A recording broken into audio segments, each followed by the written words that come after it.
But what I am telling you is what you do is paid for by a contract that I have now. It's like, so I don't really have a choice. I'm like, oh, you totally have a choice. I mean, you can tell me to leave you alone and you can just walk out, but that you ain't gonna get paid by me like to do if that. So I'm not telling you you're fired, but I'm telling you, I'm guessing you probably are. I mean, that's an awkward spot, right? And For sure.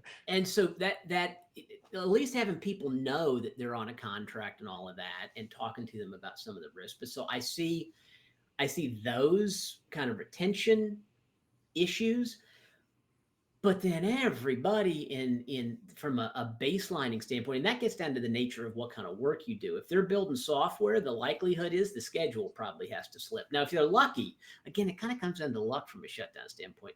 If they're in a place where they're doing internal testing or they're just doing code development, they might be okay.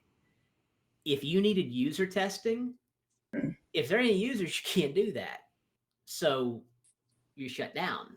um, I I think a lot of those different kinds of projects kind of, and some people probably get off easy. Some people, if you're, if you're the transport folks that are supposed to be driving people back and forth from location to location, running shuttles or whatever, maybe, it's actually easier. There's not as many people around, but for the most part, I think it's very disruptive to schedules and planning and timing and all of that. Um, And I think it goes to larger to that too, right? Like, I mean, think about the amount of businesses that are impacted when the government shuts down, right? The metro isn't functioning, right? It's way less people on the metro.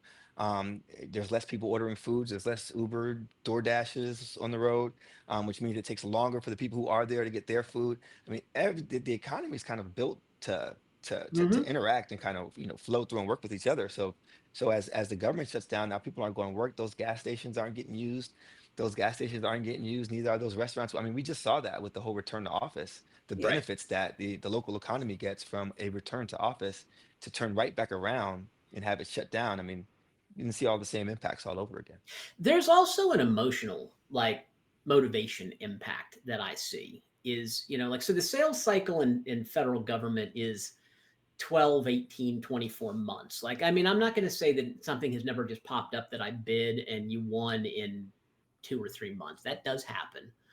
But in general, if we're going to talk about going after a program, it's a year from now. Which, and if it's supposed to be a year from now, that means it's probably 2 years from now because things always kind of slip because it's complicated, right? For sure. The trying to get people in a room to talk about a new bid that's a year from now when the government is closed Yeah.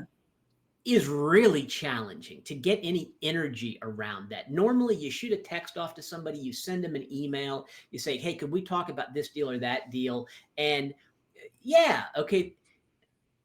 Right now, there's this kind of, and anytime it's shut down, it has always felt this way to me, is that there's a real difficulty in having, because the growth winning side, that's kind of the more positive side feel of it, right? Like everything new business and growth is always this kind of optimistic, Peachy. positive For idea, like we're sure. going to go get more stuff and we're going to whatever. And operational delivery stuff is somewhere in the middle between it's just okay or like it's all this frustrating, like how do I get this var I mean, I just had to send somebody from somewhere in Florida to Miami because in order for them to get fingerprints that counted for something they had to go to a different location. And really, okay, we those kinds of things pop up.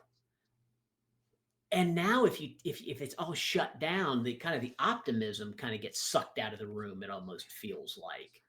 And I mean, is that the kind of feeling that you guys get corporately? I mean, I gotta tell you the truth. I'm probably the super positive one out of my organization that thinks that everything's gonna work out, right? I do the business development and the growth side of the business and not so much the operations. Obviously operations is very important. It's just that my brain's not wired for that. And I probably would be a doom and gloom guy if I always had to look at like numbers and who was where and why, and connect all the dots. So from my perspective, right? Like, and maybe this is not the best thing to say, but I look at it like, they're laying off employees from the government, right? They're furloughing them. They're talking about permanently laying people off. My outlook looks peachy because they still need the work to be done, Right. right? Like there are some things, sure, that could go away. But for the most part, the areas of the market, or of the services market that we are vested in, they still need those things, right? And they're going to Right. need those resources moving forward. And so what it looks like is like any other time I had somebody tell me, about the pendulum swings, right? And it goes from, hey, we don't need people, we have it, it's taken care of, to, oh my God, we don't have enough people, we need, thousands more people. And so I think if I were to take a guess, hopefully I end up being prophetic with this one, right? But I see a scenario where, I don't know how far out, right? In 100 years everybody's right, but in a few years, to where the pendulum swings back, and they're going to need these resources. I mean, the amount of people who have just left since COVID, Yeah. that prevented contracts from being able to be awarded because there weren't people who were able to, process clearances or what have you. Um, there's still an impact that's happened, right? And so now that there's going to be even more furloughs, the government's going to have to figure out how to get the government's work done with the resources it has. And so I see that being a boon in the future for services. Yeah. And I think, like, I mean, I never want to see anybody lose their job. Right. Well, most most time. There's been few. I mean, there's individual, like, I could come up with some individual names, but I'm saying in I'm general, sure. right? Like, so, government folks have been furloughed, because so my dad was furloughed. God, I can't even count how many times, right, as a federal employee. And he always bragged about the fact I never missed one day of pay. They always paid me like that. I grew up with that as the mindset that the government shuts down, everybody comes back, they all get their back pay, like it's all fine.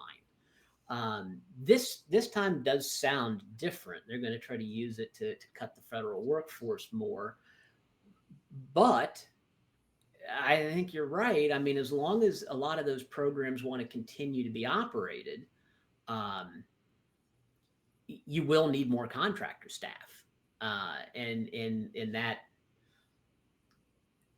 was always the way that, like, when I my introduction to contracting for the government was the government hires people that have necessary functions